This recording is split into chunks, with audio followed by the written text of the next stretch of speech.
Hello, I'm here to talk about the state of Sheik in 2026 and what we're going to need in the next few years to keep up with the rest of the field.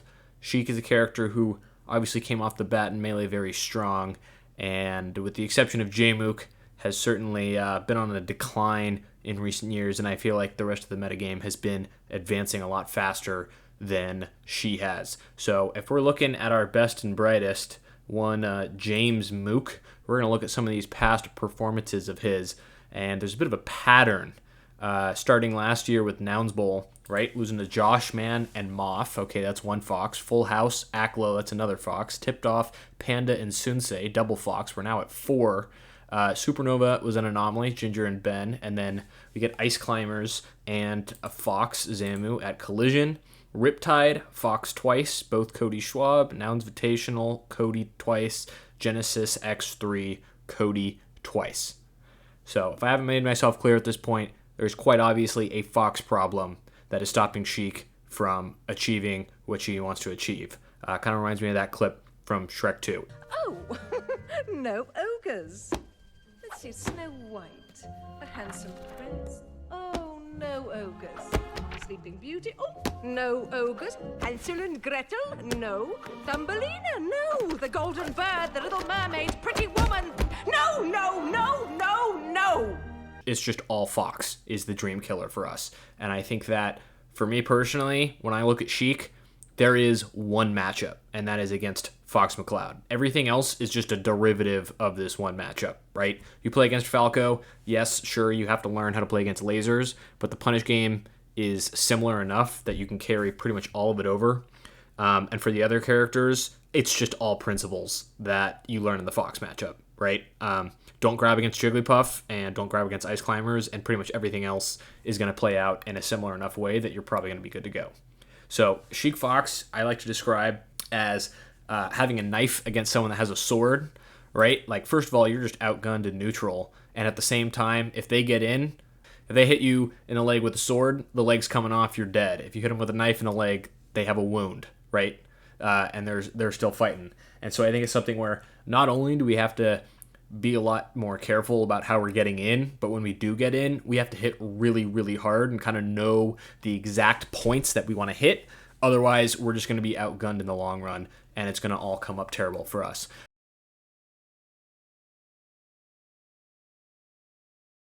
So one of the first things that I wanted to talk about, I will try to pull up a clip for this. During the tech chase, you have to wave dash during the tech chase to be able to see Fox's legs. So this is something that a lot of people know to watch for the split of the legs, and that will be the indication that the Fox is teching in place. And then for the other ones, obviously you can cover it with just holding down or with a boost grab. But because a lot of people won't do this wave dash, you'll see that Sheik is like tall enough that it kind of interferes with the animation and you can't really make out exactly what the legs are doing. So even if you don't need to reposition yourself at all, like your X position is totally fine where you're at, you still got to do the wave dash or maybe a crouch or just something to be able to actually see Fox's legs and be able to react properly. Otherwise, we're not reaction tech chasing. And if we're really going to try to beat Fox, come on, we got a reaction tech chase, right? We're not kids anymore.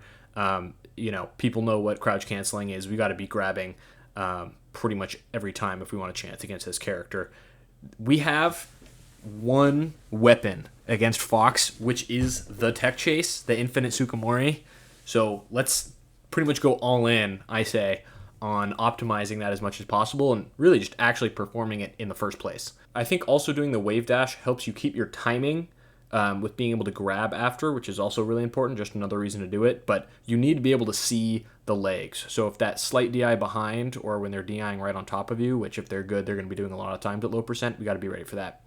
Other thing, we can't let them escape by just rolling out to the edge of the stage. Like, this is another thing I see a lot of the time is good Foxes know to just go to the edge because they're either going to be able to slide off or they're going to be able to DI off stage and then they're just out. Right? And sometimes you can kind of get like a cheese edge guard out of that, but a lot of times, especially at low percent, they're just going to be able to get to ledge, and a decent Fox on the ledge like is a problem, and they've taken back this like entire area around the ledge that you just surrendered, and more importantly, you're also letting them out of the tech chase, which is kind of the whole goal, not to do that. So Repositioning yourself, this is something I'll show Jamie do later, is really hard, but I think it's going to become more and more necessary. The other one is trying to punish the slide off itself. I got another Jamie clip that I will try to show later of this, but if you know that they're going to DI to get that little bump and then land on the ledge, we can just immediately read that, do an immediate down tilt, and catch them right as they bump off that ledge to do a little bit of percent. And keep the positioning that we need to like turn that into a bigger combo or turn that into an edge guard rather than just letting them get to ledge, right? Like our main goal here is let's not let them get to ledge. If they want to be off stage, especially like messing around with their double jump or something, like we're going to let them do that because that's one of the other very few positions where we actually have an advantage and can turn that into a kill. But we can't be letting them get away for free. Other one that I wanted to mix in here is if you're at a range where if you down throw, your down tilt, your down smash, any of those moves, any of your frame 5 moves are not going to be fast enough to actually hit the fox before they get to the ledge, I think it's time to start up throwing. I don't think this move has gotten enough love. I think it's something that there's counterplay to 100%, but nobody knows what it is right now, and it can lead to some pretty good opportunities. So I actually have a clip here of me showing this off. I'm going to go ahead and see, get the tech chase again. Right, I'm going all in on this one strategy. Then here, I'm recognizing this distance, and I'm recognizing he has an opportunity to get away. I'm up throwing, and I'm kind of gambling here, right? So if I recognize this is tech in place, I could probably still nair or something, and I might be able to get it out fast enough. Odds are, probably not. So what I'm really doing here is reading that he's not going to tech in place, right? And then when I see this roll in, I'm perfectly positioned to get this up air in a way where I'm hitting him to the left, popping him up on the top platform, and I can keep the combo going, right? So we're going to cover 3 out of 4 with the down air. If I had drifted that, we can cover that.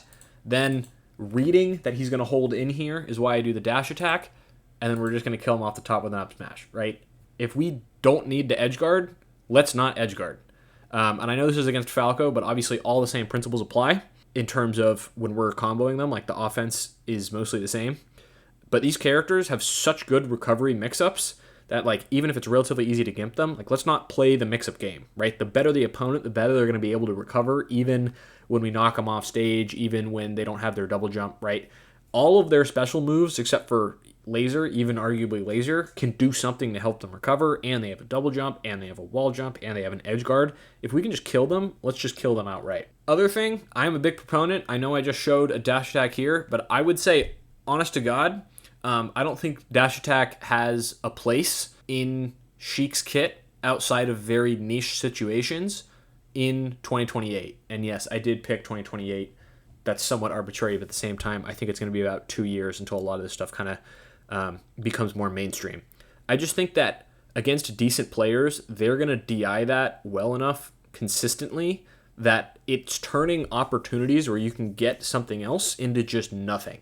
I think dash attack really has got to be removed or reserved for when we're hard reading a specific DI they're doing, right? A big problem with Sheik is until the opponent is getting to higher percents with spacies, they can just hold out and down against pretty much everything, right? If you fair, if you nair, if you do any of the strong moves, they can still kind of beat you to ledge or just kind of reset to neutral, and that's not that much of a downside for them. And then, of course, all of your combo moves don't end up working anymore. So if you can cross them up and read that they're going to DI in a particular way, fine, maybe. But even then, you have to be mindful if you're on a stage with platforms, like you need to know exactly where they're going to end up when the dash attack connects before you send it out. Because otherwise, I just think it's too committal and it's taking too many opportunities where we have like another punish. Like obviously, if you can dash attack them, you're pretty much 1 or 2 frames away from just being able to grab them again. There's a reward off grab in pretty much every situation. So that's something to think about.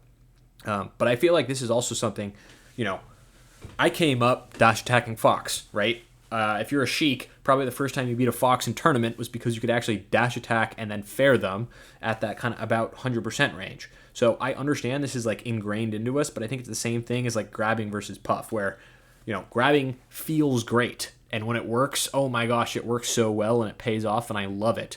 But we're just in an era where people are not going to let you do that anymore, right? The puffs are holding down, foxes are holding down and out. Like, we're not going to be able to use dash attack the same way we used in the past, and I think it's time to evolve past that. I also think center stage is going to play an increasingly important role, or just being able to swap positions with Fox when you're in the corner, because so many of your moves, because you're not killing off the top, they kill so much sooner if you can keep them near the edge. Now, this is something that should be pretty obvious, and it's a general principle that's across the board in Melee, is obviously having center stage, keeping your opponent closer to the edge is more important. But if you just look at a lot of Sheik's moves, they're not scaling in such a way where, you get the Fox to 130 and they're all just killing cleanly. Like, you can see at 100, I have a pretty good opportunity for a kill here, but if I'm doing this at center stage, they have so many different ways to get to ledge really quickly, or recover above me, or side B to a platform. Same thing if I go higher up here, they just have so many options for getting back. Or if I go all the way to the other side of the stage, is at 100. This is effectively doing nothing, right? If I can get a forward air right here, even out of the air, we're just resetting to neutral, and they're taking 10%. So I think this is something where taking bigger gambles just to switch sides is going to be more important, and keeping them in a spot where your kill moves actually will kill. And if they're not, right, if I'm on the outside here, if I'm on this left ledge and I'm coming back against Fox, let's not use those stronger moves. Let's try to just use combo moves, or really, I think you got to knock them down, which is going to be down tilt, which is going to be grab, and then we got to turn this into a tech chase situation that we can funnel right back into an actual kill opportunity. Because I think, again, if they're here and we're coming off the ledge, no matter what move we're hitting them with, it's really not doing a whole lot if they're just holding out and holding down or trying to escape, right? We can't combo off a lot of this. We can't kill off a lot of this. It just gives Fox an opportunity to escape. And I feel like if we're going to keep up with the way that Foxes are playing, and obviously how common of a character that is, this is something that's going to need to change. Other big thing I'm a proponent of is you got to kill at every single opportunity. And this sounds like something people would already be doing, but I think that there's a lot of spots where there is a kill that you might not immediately recognize because it's less obvious, or you have an option to get 30, 40%, maybe play another mix-up, or just flip a coin for a kill, right? And I think sometimes it's knowing when to just roll the dice and be all right, Fox, 80%, I'm just going to read that their DI is going to be bad here and try to throw it in air. No, not doing it blindly, still trying to read that, but flipping a lot more coins to try to get early kills, or any time that we can actually get a guaranteed kill versus playing an edgeguard, is going to be really important.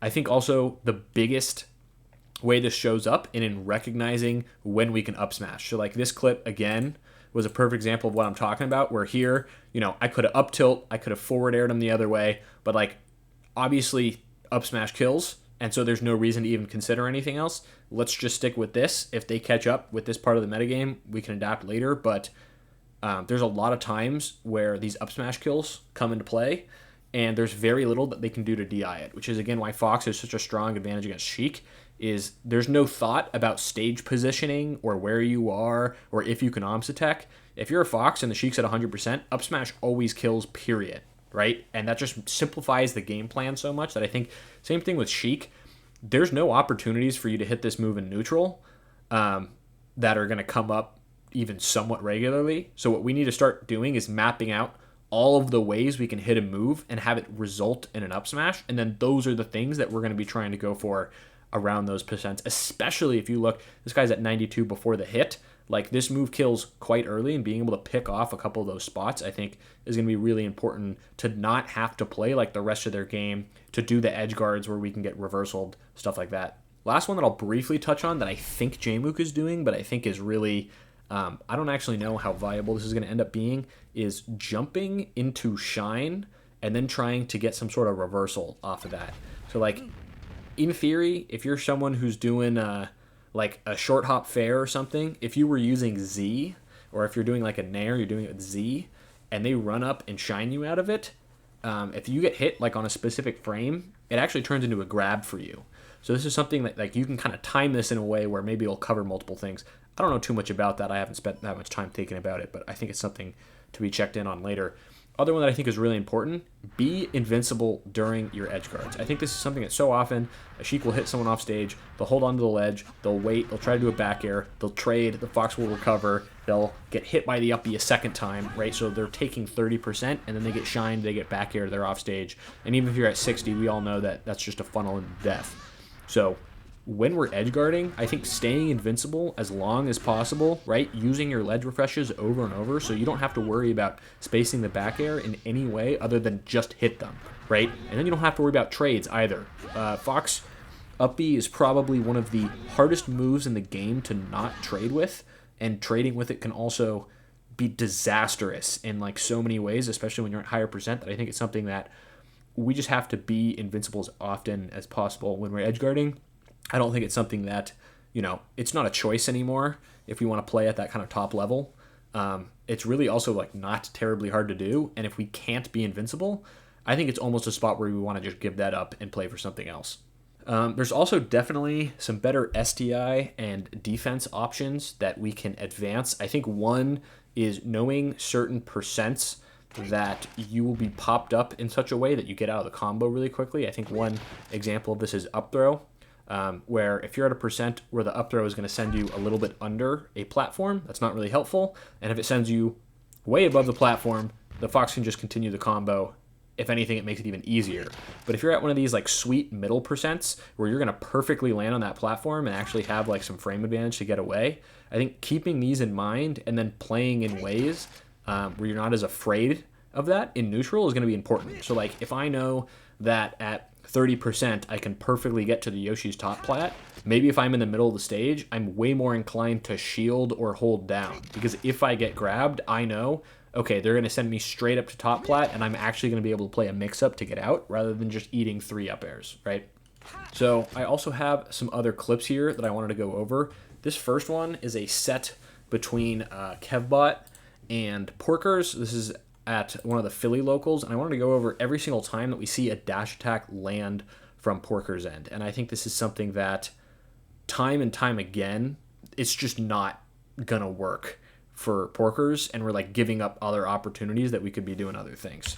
So like right here, playing around Kevbot, get that F tilt, right? Nice nair, land, tech chase situation. We could just continue to tech chase, get more percent. Instead, we nair, and now we have to play a mix-up, right? Kevbot also could have just slid that off.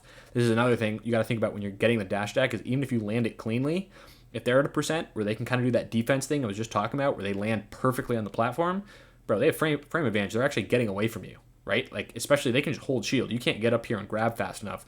So it's something that instead of that dash attack, let's do something else, anything else to actually turn this into an opportunity where we're getting something off of it. Maybe you want to down smash or do a forward air and like try to read some bad DI. Maybe you want to just down tilt. Maybe we want to just, I would say, keep the tech chase going, right? Tech chase is like getting a grab is never a wrong answer against Fox. And if something is, too complicated, there's a mix up, you don't know what to do, just grab them. Get away here, right? And ends up obviously playing a mix-up there and winning, but like we can't afford to play mix-ups as Sheik, right? We have a knife, they have a sword. If I'm going to hit you with the knife, it's got to be in the jugular, it's got to be in the heart. Like we have to go for the kill every time. We just can't be taking these mix-ups or like these 1-2 hits. This is another one. Lands the grab, tech chase situation, dash attack, just letting Fox get away, right? Like tech chase again, right? Higher percents. This is like the bread and butter. This is what you learn when you're an 0-2 or a 1-2er, is to hit this dash attack. They pop up right around here. You jump, double jump, and you fair them. That does not work anymore. And I know obviously there was an edgeguard mix-up after, but Kevbot goes to ledge there. Totally different story. Another one, knockdown, right? This one, a little bit more forgivable because I don't know if you have the frame advantage to go for a grab there. Although at the same time, he's probably shielding. But we get 1 dash attack, 2 dash attacks, and the Fox has escaped, right? He lands perfectly on platform. He could have done something else. Obviously, the fair was missed here. But if we're letting him get to the platform, we're letting him play mix-ups, we're letting him slide off. We don't even want to let it get to that point. Another one here, down throw, right? This is an opportunity. Could just forward air, could just down tilt, could just down smash. Instead, we are playing a mix-up, right? And we end up getting it here. But we're playing mix-ups that we just don't need to play. And here's another one.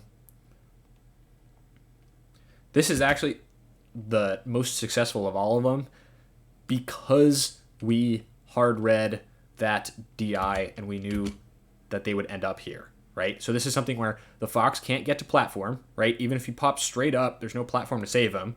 And it actually turns into a combo for us. So like before we're doing the dash attack, we are hard reading where they're going to end up, and then we're going to try to punish off of it. And this is like the only time that it ends up working out in the entire set. Here we're on FD. This isn't good for us. Fox, tech rolls, a bit of a flub there. All right, obviously they actually had one of the frame 5 options or grab, but this is something where if Kevbot had been holding down instead of down and out, he techs, he grabs ledge, he ledge dashes, and now the combo's his. And this is something I see a lot in other combos is, people will do it in the tech chase before 65. They dash attack the Fox, Fox holds down, techs, and then they just have like a easiest wave shine combo of their life. This one, dash attack, what did that do? Right? And then we're playing a recovery mix-up again. 154, right? 162. What are we doing? And I understand, obviously, I'm sure if Porkers was looking at this, he'd also understand, like, okay, that was not a great decision. I didn't really mean to do that. Maybe it was an accident. But if we want to be keeping up with these Foxes, like, these are the things that we're going to have to keep up on. Like, obviously, at this point, down smash or something else would have been what the doctor ordered. Here's a spot, 62, right? So that one could have just been held down, crouched, even turned into a spot where Fox is just like too far away when he lands to be a tech chase, and it just resets to neutral. Like, these are just two key of positions for us to be dropping them. Here's one, same thing, too low percent. Now we got to play a mix up because Fox held down. Also, if he had timed that better, right, he's teching that and he's turned that into a wave shine. I just think, again, unless you have a specific read on the DI where you know exactly where they're going to be sent after you hit the dash attack, we're just giving too much up, right? So here we actually land it, right? We get like decently good DI for this, where if he did more down out, he would have escaped. He also could have gone to platform. We get neither. Missed the tech chase. That's fine. At least you set up for it. But like, there's two other worlds where you don't even get the tech chase situation off of that. Here's one. We get a grab, 150. We've kind of been over that before. That's just not what you want to be doing there. So a lot of this was inspired by watching Jmook just get absolutely mowed down by Cody. He even took out some of the other really good Foxes, which was extremely impressive. I think that this guy's the only person who genuinely stands a chance against Fox in the current year. And I know Crudo is someone who is pretty much the only other good Sheik, for one, but also has beaten the Foxes, but I feel like it's not anywhere near consistent, right? And I think that if you watch like a lot of those sets, he's not doing the same stuff as Jmook. I just feel like the tech chase is like a necessary part of the equation. And if you have something else to say, please, I'd love to hear it. But I just feel like I've seen with those dash attack examples just time and time again, Sheik not being played in a way conducive to the metagame currently. All this stuff worked years ago, right? Like when you were coming up, this was what made Sheik good, was stuff like the dash attack. But I just think in this day and age, we just got to be all in on tech chasing, not let Fox get out of the combo, and taking every opportunity we can to try to get those earlier kills. So here's a spot in the corner, Jmook, right? He's going to be getting this grab here. He kind of realizes, okay, if I down throw here, kind of playing a little bit of a weird mix-up. I don't want Cody to be able to DI like off the stage and get out. And, he's at 40. I'm also behind his stock. Let's gamble. I love that. Great. I love gambling. So we're going to back throw here, right? Playing this mix-up. Foxes in this day and age, they're just going to hit these angles, right? I think this is something that I kind of like the pump fake. I think this is another thing. To be able to edge guard against Fox, you can't just cover one option. I think you really have to show pump fakes of, I look like I'm going to show this option or cover this option, and I'm actually going to cover a different one. And I think that rather than let them pick, between like 4 different recovery angles and then trying to cover one of those 4, and then, sometimes that messes up and then we end up dying off it getting reversaled, we want to be actively trying to shoehorn them in to specific routes for recovering. Like, we want to put pressure on them with our positioning to recover one way, and then get them to not recover in 1 or 2 different ways, and then cover the other ones. Even though we're not actually covering those first ones, we can at least scare them away from it and try to cover it. I think this is something that in this year, you see this, and like at this point, when Jmook's already double jumped, there's not like too much else that can be done. But I think this is something that like maybe next time, having a little bit more patience or not running off the ledge. I understand there's other things that are covered by this, but I think this is something where at this point, it's too late. You might as well throw the needle, hopefully, if you will. But I think this is also a spot you want to be able to back off here, right? So you can see at this spot, I don't know about that down air. I think I'm running away. I'm getting out of there because as soon as Fox gets that ledge, right, he's one of the most scary characters in the game. Here's another spot. This is one. Again, we're getting this like mix-up where Fox is off stage. We even get this down tilt here. Okay, we're keeping the punish going until we get a dash attack. So this is at 90%. Had we just grabbed here, we get, I feel like, way stronger options, right? If Cody wants to tech in place, we can down smash, we can nair, we can up tilt, we can do any of the frame 5 stuff. If he rolls out, that's easy fair. If he rolls to the right, that's pretty easy fair, right? Or we can keep the combo going, but here you can just see we're giving it up. And I know obviously J-Mook didn't mean to dash attack that second time and maybe it could have been covered. But again, with Cody landing on a platform, 1, you risk slide off, 2, you're now playing a mix-up that you didn't have to play before. Here's one. We get this nice down tilt, and then again, dash attack ends up turning into a stock, right? Because we're correctly guessing the way that Cody's going to come down, but I think this is, again, something that down tilt, I think it's maybe a little bit too far to up smash, but that's certainly something on my mind. And if not that, I mean, you could even just re-grab and try to play the whole mix-up again, or otherwise, I think we got a fair here. Like, dash attack is, again, like a little hopeful. At this point, we got to just get him off stage or figure something else out, right? Put him back in the tech chase one way or another. Here's another one. Recovering. This is one of the few things that I feel like it's a weapon that is underused, right? Tech chasing, I'm sure if everyone could do it perfectly, we'd use it all the time. But this is something that is really not that hard, and I think is one of the few ways that we can fight back against Fox. So especially against up air, there's a lot of opportunities to kind of sneak out of it. This is a really good slide off where J-Mook is going to turn this into his own combo. Hitting this up air is like one of the best combo opportunities you will ever get as Sheik against Fox. Where you're in the middle of the stage, there's no platforms, you're still on a triplat stage, and then you can play all these mix-ups like J-Mook is doing here with the DI and try to keep him like in this middle area, and that's kind of what he does. Doesn't end up getting like the most off of it because of this back air, right? But we can see 1, 2. For this back air, I understand he's probably trying to cover like 3 out of 4 or something. This could have been a nair. This could have been another up air when you see him rolling in. Back air was not the choice here. But that slide off was huge because that turned something that was probably going to be up air into second up air into third up air into like a huge, huge, huge opportunity for J-Mook. So I think that slide off and learning to recover in a way, if we watch the way that J-Mook up B's, where is it? Man, this was at like 0 or something too. Right, like right on the edge of the platform, that makes it like conducive for this kind of slide off to happen. And I think, again, there's counterplay on the Fox side, but at this point, let's just let them make some of those mistakes until they figure out that there's a solution.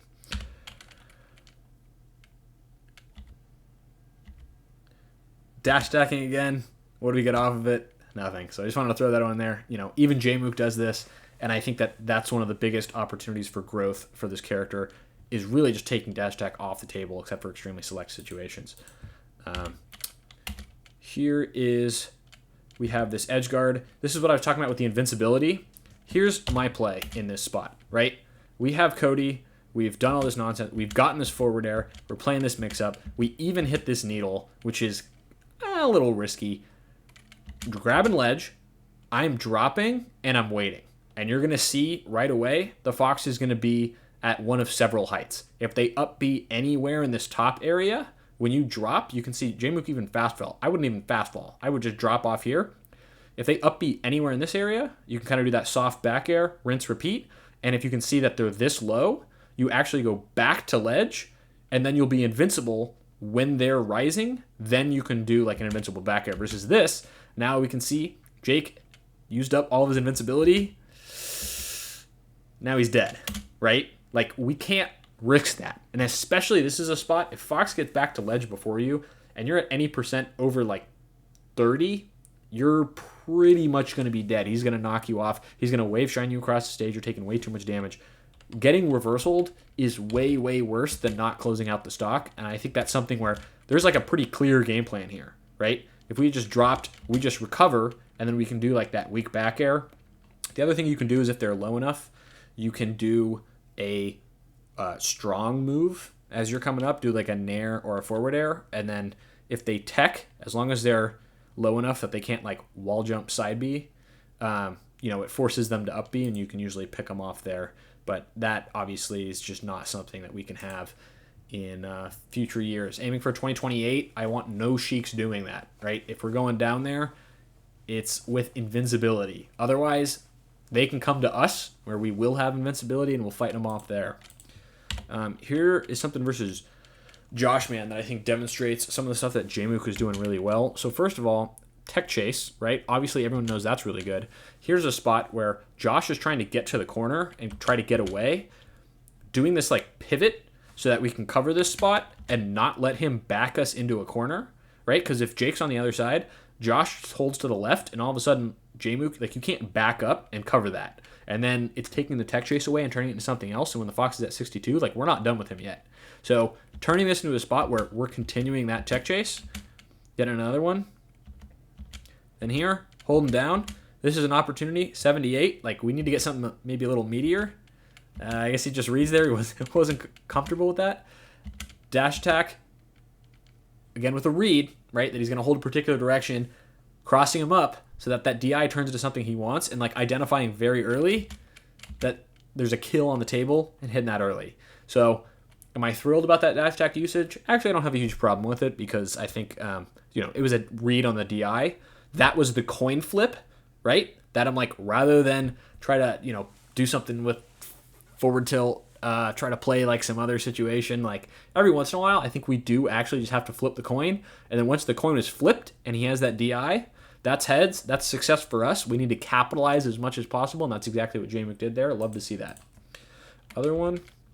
This is our last clip. This is versus Josh. This is going to be a situation. Dash attack gets the knockdown. Again, you know how I feel about that. In the corner, this was the other situation I'm talking about. This slide off of kind of realizes, oh crap, like I grabbed him in the corner. I'm reading that he's going to do this because good foxes know to do this. It gets him out fairly scot-free with the exception of if I can just put out a move fast enough, any of my frame fives, this turns into an opportunity where now this is an actual edge guard. And great read with the first needle. Second one, not so much. Doesn't quite clean it up, but like obviously that was a way better situation than Josh just grabbing the ledge there. So those are my thoughts about this character in this day and age. I have one more clip actually. Last clip I will show is here.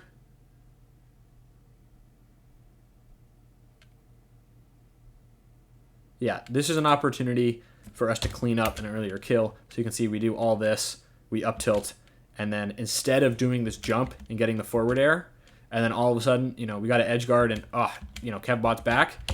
This is an up smash, right? Before you even put out this up tilt, you know that in a large majority of cases, you're going to be able to get this up smash, right? Anywhere in this area, the up smash is coming, and if they DI out, obviously you have a really easy forward air. That was 100% an up smash that could have been cleaned up earlier, losing a loss of a stock. Okay, so that is all I have to say about the state of Sheik in 2026. By 2028, I hope people can start optimizing the character to keep up with the modern meta. I obviously have a lot of thoughts on it. If you think I'm wrong, that's fine. I'd love to hear your opinions why. And hopefully this helps some aspiring Sheiks kind of know where the target is in the modern era. And hopefully that can help them see some success. So thanks for watching. If you're interested in coaching, I do that as well. Information about that will be in the description. Otherwise, have a nice day.